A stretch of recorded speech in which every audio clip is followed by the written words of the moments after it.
If you are searching for essential oils for the root chakra, then you've come to the right place. Hello, welcome back to Fellowship in Essential Oils. It's a brand new series. This is called our Sixth Sense series. Really great when you've got a gay list trying to get that title out. We are still Fellowship in Essential Oils, but now we're going to take you on a deep dive each and every week into one aspect of spirituality and metaphysics. And we couldn't go forward without the amazing Liz. How are you today, Liz? I'm very excited to talk about this. I've got to admit that the first time that you said I want to do essential oils for the chakras, I was like, oh, what again? And then now I've plunged into it. I was like, there's so much that I haven't said. There's so much that nobody else is saying. And so this is going to be really exciting to me, I think. Now, there is lots of information out there that kind of gives the basics of what the chakras are, but in a nutshell, I would describe them as being energy centers that are mainly in the body, but we will be venturing beyond the body in later episodes as well.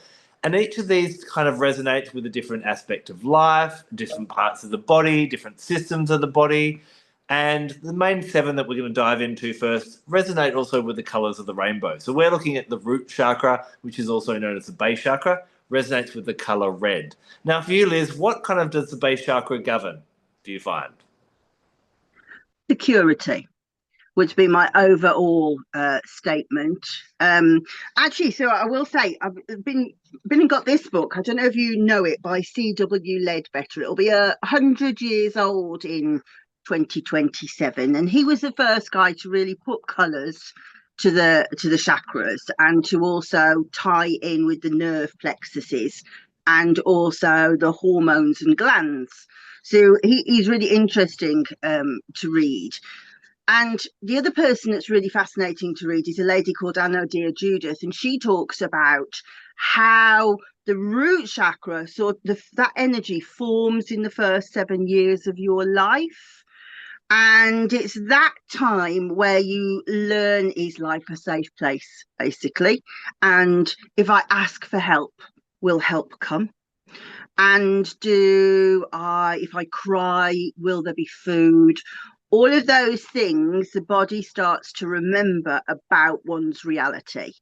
And of course, within that time, also, we have potty training, which I always find potty training is really interesting aspect of the root chakra, because it really starts to like address how controlling we are, whether we're anal retentive or not, whether we feel relaxed enough to be able to let go to go to the toilet, then starts to permeate through life.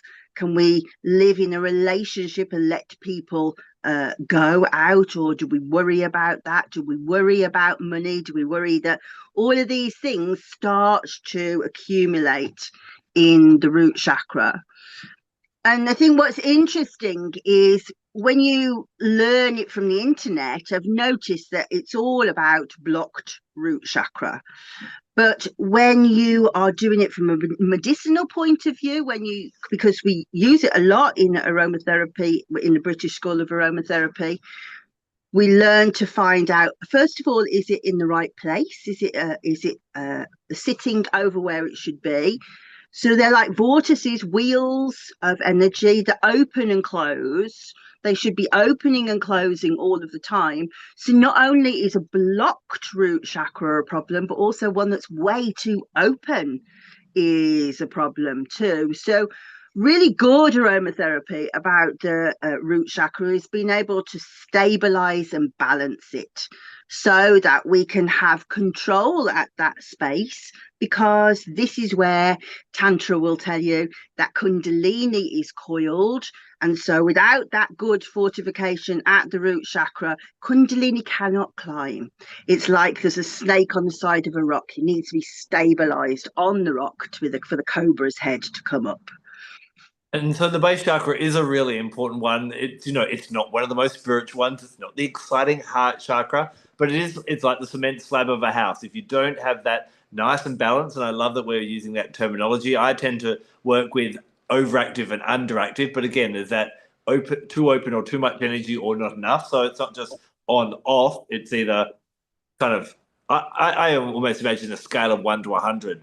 0 is very underactive and very closed. 100 is way open and way overactive, and we want to kind of get it at the 50. And that's going to fluctuate throughout life, isn't it? There'll be different things that will happen on a daily basis, on a weekly basis, from when we were potty training that will determine that. But we can use these amazing gifts of essential oils to help us balance the essential oil. But this is the key thing, I think, is you can find online, there's lots of information going, this is a base chakra or a root chakra blend. But my base chakra is going to be different to Liz's, which is going to be different to yours that's watching or listening right now. So what's the best oil for you? Well, it depends. And hopefully, in our conversation in the next few moments, we're going to shed some light on that. And I'm going to talk, first of all, about one of my favorite base chakra essential oils. It's cedarwood. Now, I love that you said the word security is a key word for the base chakra. I often say safety because it's about, can we fulfill those primal needs as well? Do we feel safe and secure in our environment? But do we also feel that we can, feed ourselves, pay our bills, stay living in our house, and those different types of things? In our modern world, one of the things we have that is really challenging is certainty. Think about when we had the COVID pandemic, and that was the most unsettling thing, is no one knew what was going to happen. Now, on a physiological level, what you find with cedarwood is that when we breathe it in, it actually helps to calm down the nervous system and really helps to settle us, to help us to feel a bit more stable. It's a beautiful one to use in a diffuser, using your skincare, especially as the sun starts to set, as those worries and uncertainties start to creep up. Now the noise of the day is gone. So I use this one to help bring more certainty into our lives. And you may have heard me talk about the myth before, where it was said that the creator rolled up his blueprint of how he wanted life to be and hid it in a cedarwood tree. So by working with cedarwood, it's going to really bring that groundedness. It brings that strength of the big tree, and really beautiful for helping you when you have an underactive base chakra, just to feel a bit more safety and okay with uncertainty and okay with the flux of life.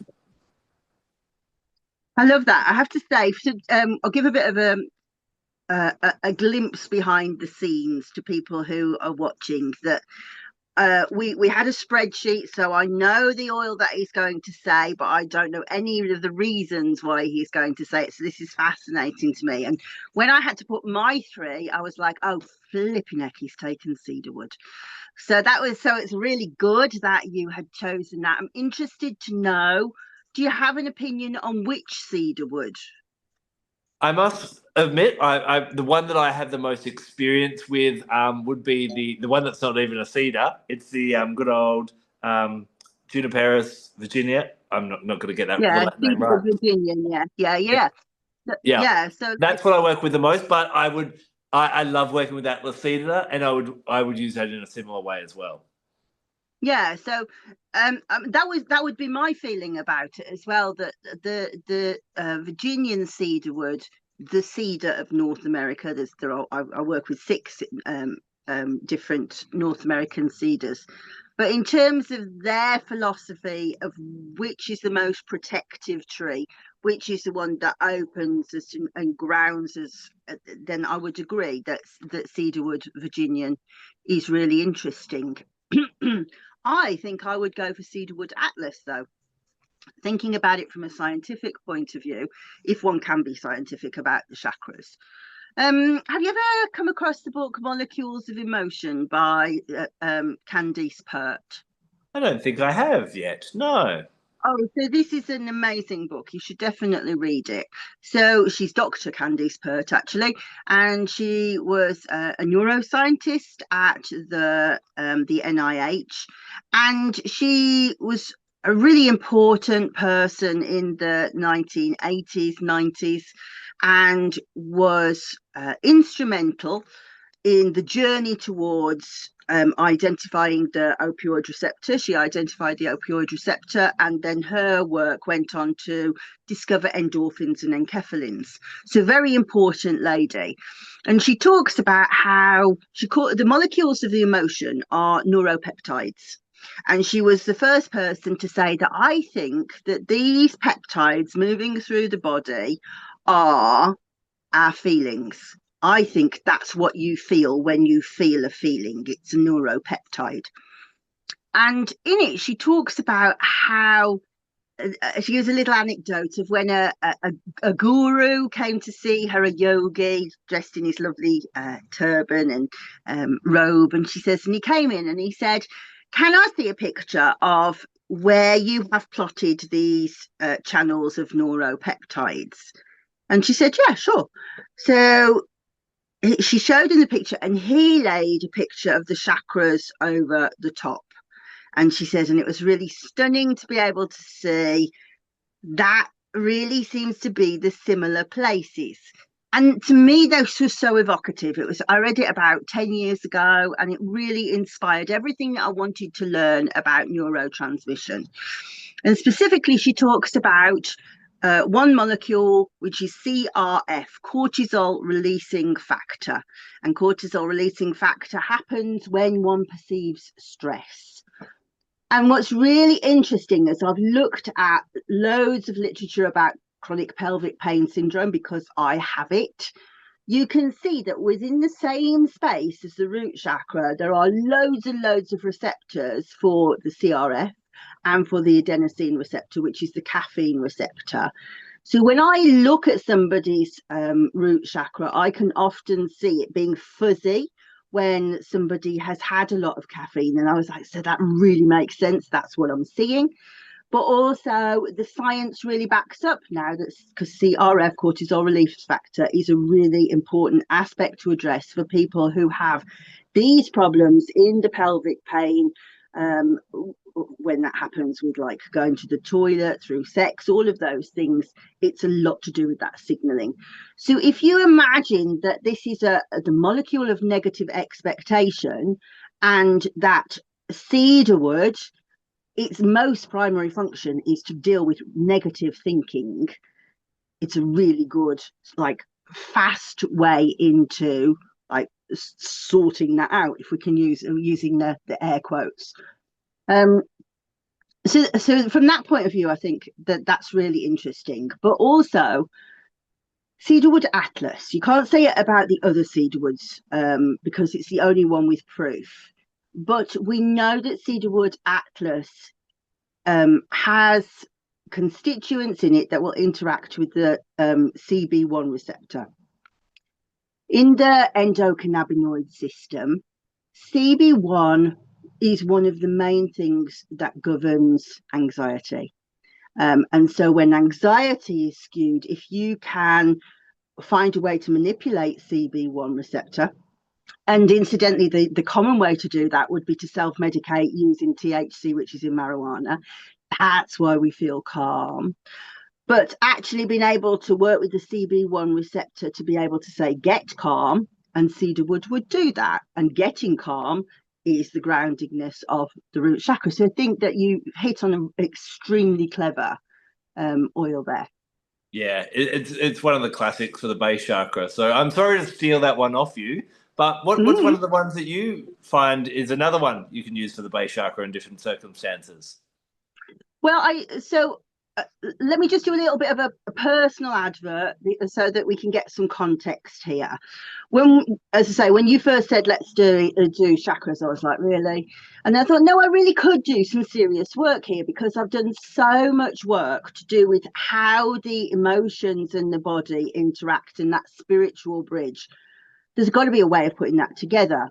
And so I've created something called the Sensorium Approach, which will go on sale next month. And essentially, there's lots of aspects to it, but essentially what we have is a set of about 40 questions per chakra where you say, does this apply to you? If it says yes, then you tick a box and it says, right, I would use that oil for that, so that you kind of get a personalized diagnosis and prescription. So my oil would be, I think, the one that I use most often for the root chakra, because really it's working with the spirit of the plant that knows about roots, is Vetiver. I just think that it is so grounding and so soothing, and also like the way that its roots go vertically down into the ground and really anchor you, as opposed to going out, which most plants do. You know, it goes as long as the plant is high, and the plant can be like 8 feet high, so that far in, and being able to tap into that energy. And I love this. I don't know if you ever saw the meme that was going around a couple of years ago. It's disappeared now, and I kind of miss it. Of like a skeleton with his essential oil bottle, and he's just like trying to get his vetiver out. He's died, he's decomposed, and he's still waiting. And I think that slowness is really very much a root chakra thing, because slow is really important here. You know, if you think about how when you're stressed everything speeds up, but you talked about how it vibrates on the color red, which incidentally was one of Leadbitter's first things. But when I really was quite interested in, well, I wonder why it vibrates on red, and that is the slowest wave frequency. And when you look at it, when it's measured in terms of using a radio probe and actually picking up the frequency, it has the slowest frequency. So anything that you can do to bring the body into slowness will really help the root chakra. One thing I find interesting from my work with essential oils is how people relate to the aroma of different essential oils. And I find with vetiver, some people love it. They're like, oh, that smells just like the earth when it's rained. And then other people are like, yuck, that smells like dirt. And what I have seemed to find is those people that think it stinks like dirt and are not a fan of it are probably the ones that really, really struggle to slow down. And so do you think that that may be a great oil for people that are running around like mad chickens, doing too much, and that's why their base chakra is out of balance? Yes, although I would say I'm going to talk about another oil in a minute, which is patchouli, and I would say that was more of a patchouli thing. I would say really this is for the people that are anxious and the people that are scared of life and have, you know, feel worried about letting things happen to themselves.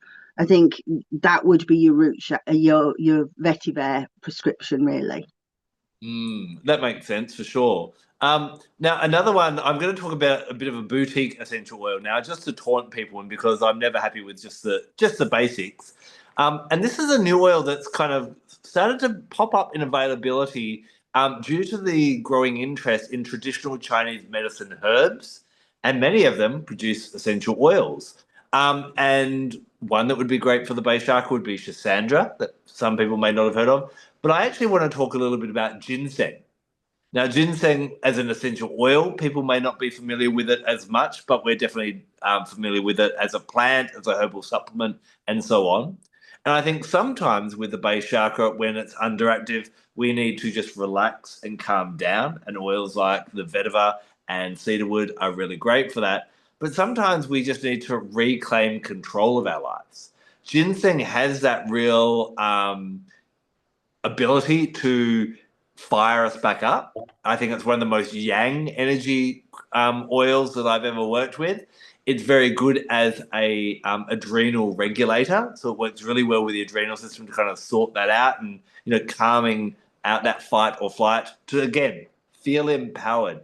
So if you're feeling with your base chakra right now that you are like too many things are kind of mounting on top of me. This is making me feel unsteady, unsafe, unstable. I can either just take some deep breaths in, that's a vetiver or maybe a cedarwood, but maybe I need to push back and kind of go, hold on, I need to be a bit more assertive. I need to set up some boundaries or different things like that.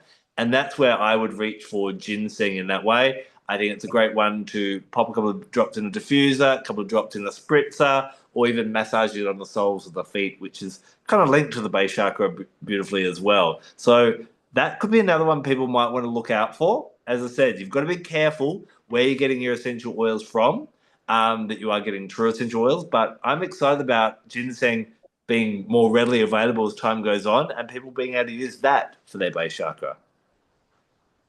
That's so interesting. Actually, have you had somebody comment on your videos about Schisandra this week?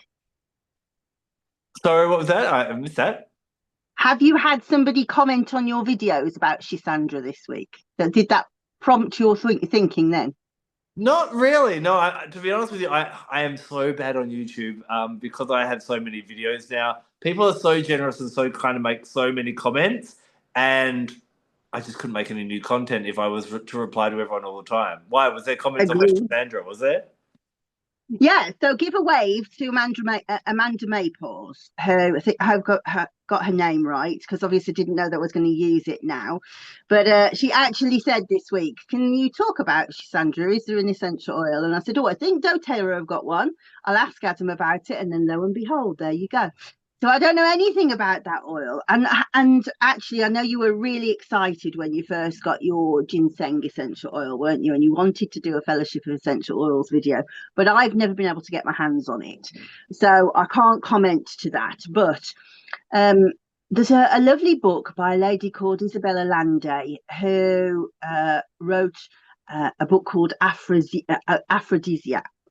And she's got all beautiful cookery in there, and she always uses ginseng as a way of fortifying. So she makes these beautiful soups, like aphrodisiac food, and ginseng is always there for a fortification to make you feel stronger. So I think that's a really good recommendation, but I can't speak to it personally myself.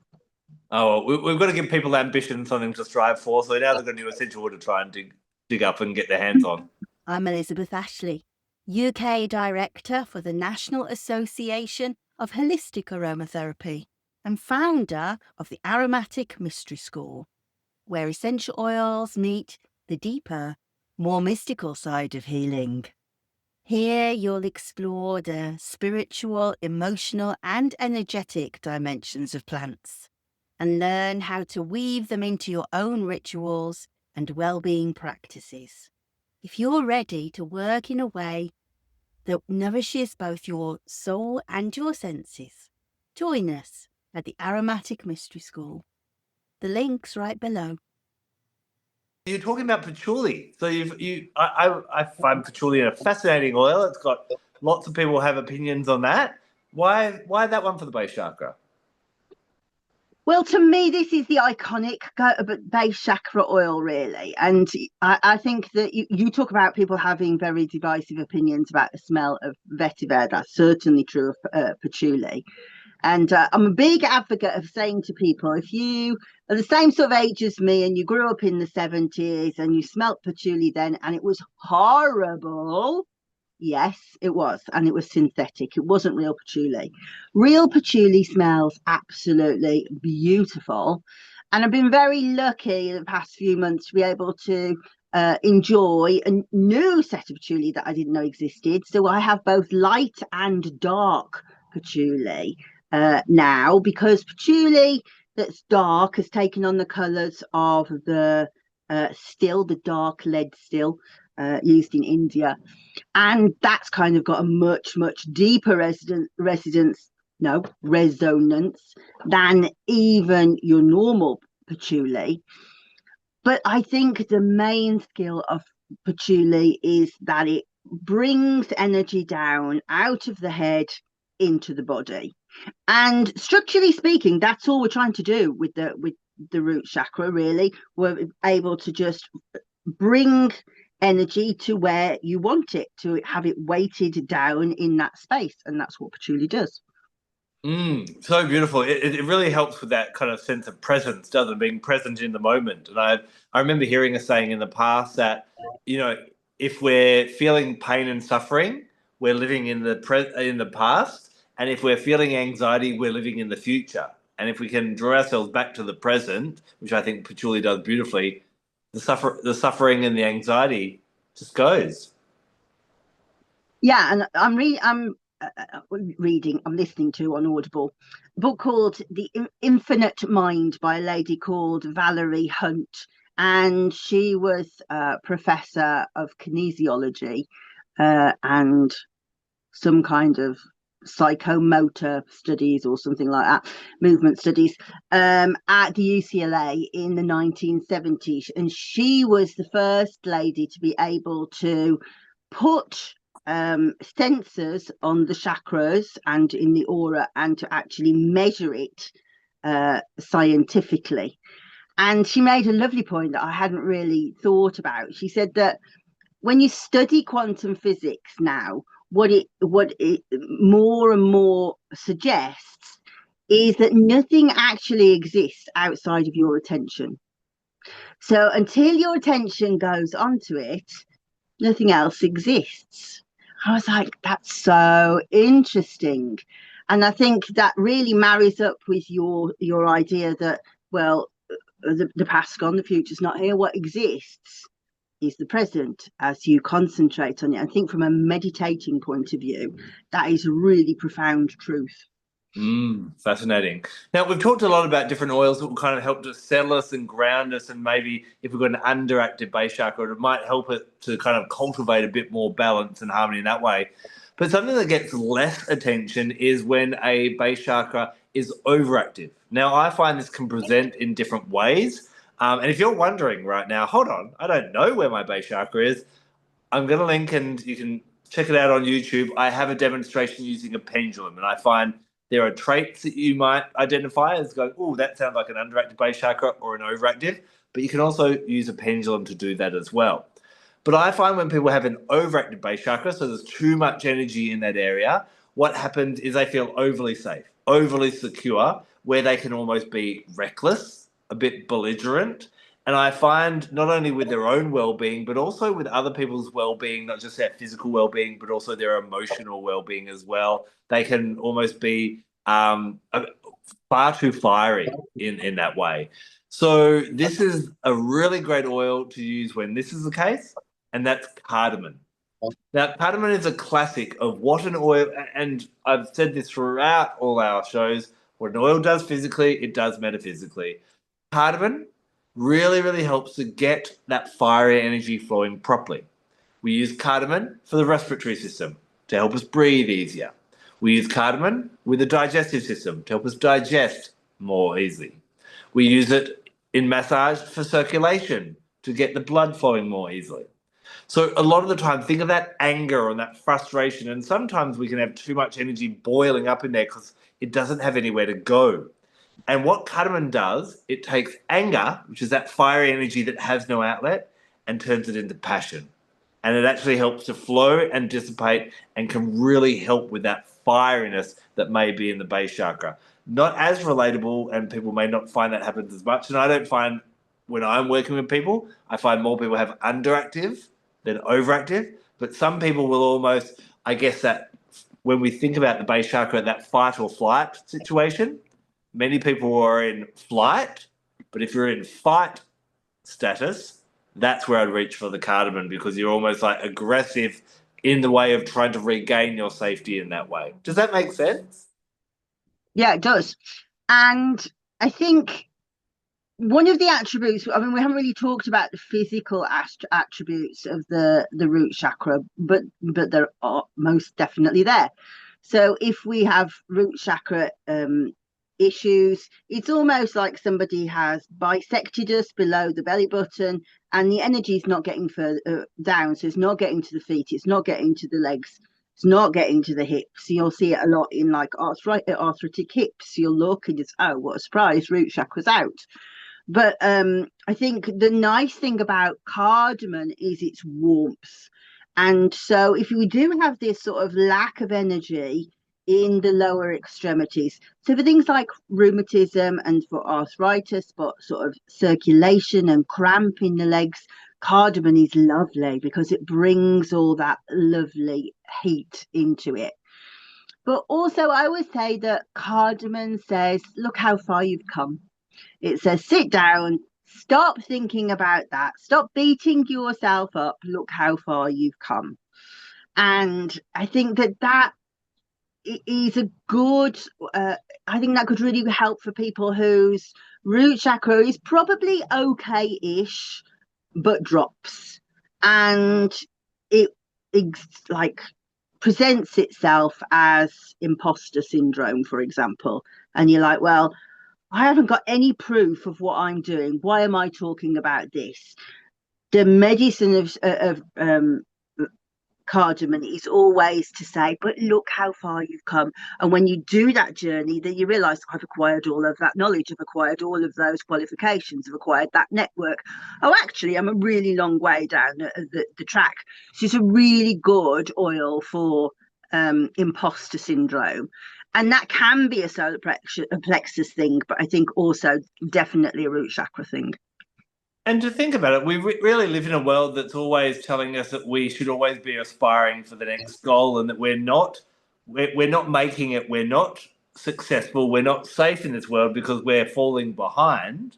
And I love that you shared that phrase about cardamom, but look how far you've come. We know, we often feel that we're very unsafe, but we're probably in one of the safest periods of humanity's life, from a health and well-being, from, all the different things we have. I think you look at stats and you're more likely to, die of a sword injury 200 years ago than die of something these days. Do you know what I mean? So we are actually sometimes that lack of safety or security that we've been talking about for the base chakra may be more perceptual than reality. Yeah, well, yes, but I'll be controversial for a minute then. So I know that there's a lot of people living in the UK and living in the States. In the UK, a lot of benefits are getting taken away for disability payments. So people who are not working suddenly won't have any money. And in the States, I know there's a lot of people feeling very unsafe under the Trump administration, or even just like the political unrest around it all. Well, that will be showing through everybody's root chakra. We talk about it as if it's like a personal thing, and most definitely it is. But chakras are transactional, which means that they interact with the physical body, but they interact with the etheric bodies, and the etheric bodies also interact with the wider consciousness. So you can't, especially with the advent of media as it is now, you can't live in this world without it affecting you. And so this idea of being able to sit quietly, I'm not going to sit in a lotus position, but one has to be quiet if one does that. And one has to be present, and one has to be okay with this moment. I'm all right. There might be all sorts of really scary stuff going on outside, but that's outside. This is me, and I'm okay. And look how far I've come. That's a very cardamom thing. Well, talking about you being controversial, anyone who's been watching Fellowship in Essential Oils will know that we don't always agree. Sometimes we believe that oils have different chakra associations or different planetary rulerships. And the final one you decided, I don't think is a base chakra, and I would position it in another energy center. But do you want to share what your number 3 is? Well, so actually, yeah, I use it on. I agree that sometimes essential oils will work on many different chakras, and I would probably have more likely used cardamom for the sacral chakra myself, but for the same reasons. It's still got that sort of lift of energy, but the reason why you're being controversial about my chamomile, and specifically Roman chamomile, is that, well, yeah, I agree. It could be like solar plexus, or it could be heart chakra. It could be many, many different things. But I have chamomile plants in the garden, and they sing to me all of the time. They always have. And they always sing, "Que sera, sera, whatever will be, will be." And so for somebody who is controlling, who has got this overactive root chakra, who is possessive, who is very, very controlling about money and won't spend it, and it's just like really got this very, very tight OCD anal retentive thing, chamomile goes, no, whatever will be, just let it flow, let it flow. So I agree that it probably isn't a root chakra oil, but when you look at the needs of the chakra, it absolutely attends to those needs of the chakra. And that's one of the things that I teach in the Sensorium Approach. You can look at a million different graphs of these different oils on like Pinterest things and stuff, and most of them are correct. But do you understand why they're correct, and do they address your issue? And if you have issues in the root chakra where the root chakra is making you way too tight on the world, and I think that applies to a lot of people after COVID, people are still scared, then chamomile says, just let it go. Que sera, sera, whatever will be, will be. So I think we've really kind of, this has always been a talking point that we've shared, that we have differences of opinion between ourselves, and we always say we're not right.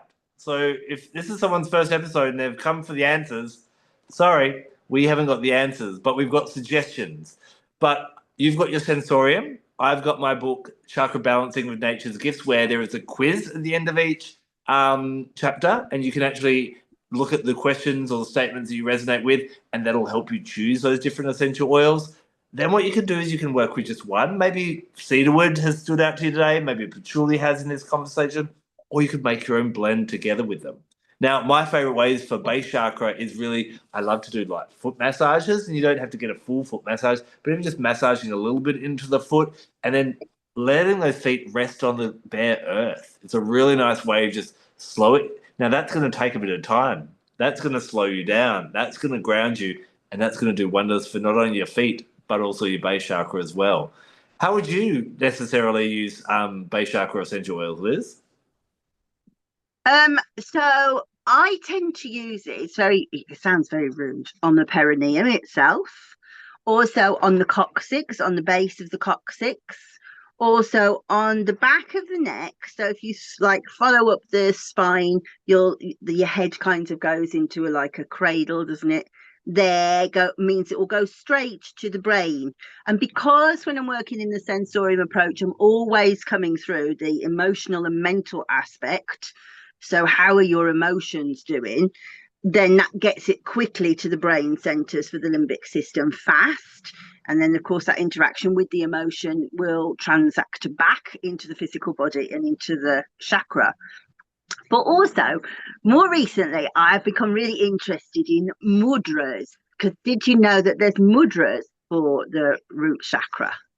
Yes. Do you want to share a little bit about that? Well, so I won't share too much because I'm going to do a video about it. But part of the Sensorium approach is to kind of go, I'll have a bit of that, I'll have a bit of that, I'll have a bit of that, I'll have a bit of that, and throw the bookcase at it so that you get the most root chakra from Root Chakraville. So it's like, what else? So we've got crystals, we've got music, we've got all of those things. And I was like, oh, people know about mudras. Let's go and have a look about mudras. And for a while I was thinking, well, okay, but I don't think that I can really embrace this because I don't do yoga, and I'm certainly not Hindu, and that is really cultural misappropriation to do that. But it's teaching me something there that I should definitely feel like I should know about. So I've taken that information and made it into something that's my own. But in Ayurveda, they say that the fingers are different elements. And so the ring finger is your earth element. And so the mudra for the earth element uses like a like that. And so the earth chakra comes, the earth energy goes up the earth and then down back in. So you have this rotation through the earth energy. So putting oils on there in that cycle, I find that really lovely. And doing it by my face, of course, you can inhale it really fast. So, and I looked and I was like, so do they use essential oils to do that? And there's no sign that they do anywhere, which was really surprising to me. So I interrogated it more of like, well, this is my idea. Does this exist anywhere?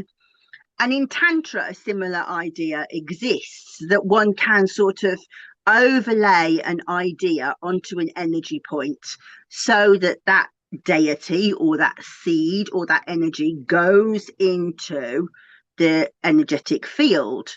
Now, Naisana, it's called, and they wouldn't use oils because they believe that everything exists within the energetic field. So why would you need to do that? So it isn't tantric, but I really like this idea. And so, for example, the deity that they would put into the energetic field would be Ganesha. Well, again, sorry, Ganesha is not one of my gods. I don't want to steal somebody else's god. So, what exists within my framework?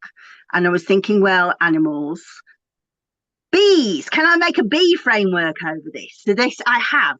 So, I'm not going to tell you too much about that. So, people can come and watch the video about it, find it on my channel. But, like, the beehive has so many different archetypes on its own. Meditating with the mudra, with the essential oil on an aspect of the beehive is really quite fortifying, and I'm very pleased with the whole thing. I love that. And that's the great thing about chakras, whether it be the base chakra or any of the other energy centers, is there's different ways up the hill. So essential oils open amazing gateways, and we hope in this chat that we've actually been able to give you some ideas on where to start there. Liz has got some other content on her channel where you can check that out about the mudras and this bee concept, which I'm fascinated with. I've also got videos on working with crystals, of course, wearing crystals. I've got my ruby, which is a really great one for empowering the base chakra as well. I've got some content on that as well. In my book, I talk about the best times of year and astrological situations where the base chakra is probably the best one to focus on at the time, because which one do we focus on when? I'll give you some guidance on that. But we hope that we've whet your appetite and got you thinking about how to make some beautiful blends and situations for yourself to slow down, to feel steady, to feel safe and secure with your base chakra. And don't forget that we are going to go through all of the different chakras as well. Liz. So I just want to say this is obviously a new adventure for us. So I would love it if you would post comments below and tell us what you think about it. And we do have 6 months worth of content mapped out. But if there's stuff you would like us to cover, please do put it in the comments. And don't forget to like and subscribe. It makes such a difference to us. Until our next episode, take care and go and settle down and focus on that base chakra. We'll see you soon. Blessed be. Bye-bye. Whoa. One more thing before you go. Hopefully you got a little bit more excited about essential oils in this episode, and you may be running off to go buy some more. Now, before you do that, I want to talk to you about quality of essential oils.